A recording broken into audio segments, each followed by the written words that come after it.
first time I saw this show, this Regent's Park production, was the original one with Tyrone Huntley playing Judas. And I went to the Brit School at that time. And so my whole year group, musical theatre, we were like watching it. And weirdly, my friends were like, oh my gosh, like you could play that role. Like you could play that role, you'd be so good. Obviously, 15-year-old me is like, okay, guys. And then I saw it again in lockdown. And I think that the interesting thing about this show is that it does kind of evolve, and obviously the COVID production was very different to the original one. And we were told by Timothy Sheeder initially that each production is essentially like a new version of the show. And this adaptation is so cool. It's awesome. It's very,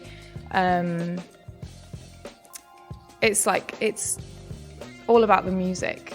So we take so much inspiration from that, like the movement, the choreography, and as individual artists, allowing the music to affect you. This production is, a sort of hybrid between, it's definitely the Regent's Park, the Barbican production still, at the heart of it, but there's also elements of the American tour that they changed certain bits for that, so that's added into it. And then also there's more organic sort of things that we're creating for ourselves to make it our own production as well. So it's sort of a hybrid between the three. It's really good. It's a really, really, a really cool piece. I'm really proud to be part of it. So I think it was about 4 auditions. My audition process was quite long. It lasted a few months. And to start with, they asked us to sing sort of 70s style song. And to be honest, I forgot the words a lot of the time.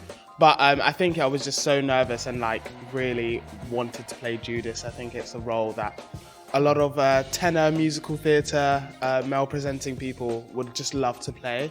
And then it was more singing the material as the auditions went down the line, and then finding out that I got the role was a bit of a shock, really. It's quite a long-winded process. When I found out I got the role, I remember just being at home in the evening and just being super, super, super duper shocked. I was like, really? I don't know whether it has actually still sunk in. I mean, the audition process for me was relatively short. I was, I think I was working on tour with We Will Rock You, and then I came in, I came in to meet Tim and to meet Tom Deering, and it was one audition for me. We came in at the Gethsemane, I had to play guitar for Tom, and it was nice. I came in, I left, and then I got offered the job straight away.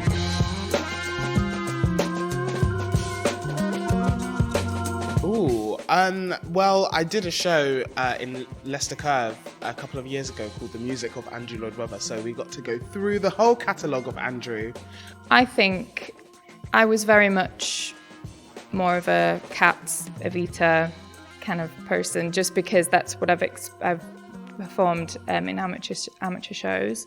And I started with Superstar. That was the big opening number that I got to lead. And I hadn't actually really been opened up to the world of Jesus Christ Superstar, just I've not really been involved with it in any way. And my mum is less of a musical theatre fan, and the only song that she was like, you know what, I like this one, was Superstar. So I think that now being in the rehearsal room and listening to this music and being affected by it on a daily basis, it's got to be up there for me. I'm a huge fan of the music. It's incredible.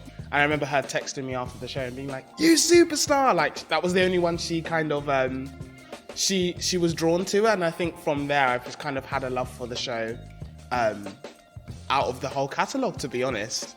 Yeah, well, for me, I think it's his best. It fits, personally, I think it's his best because it suits my style of singing, So when I grew up listening to Jesus Christ Superstar, and I've always sort of done sort of rock musicals, pop, rock, soul type music. So this for me is, suits my voice down to a T, and for that reason, I think it's the best that he's done.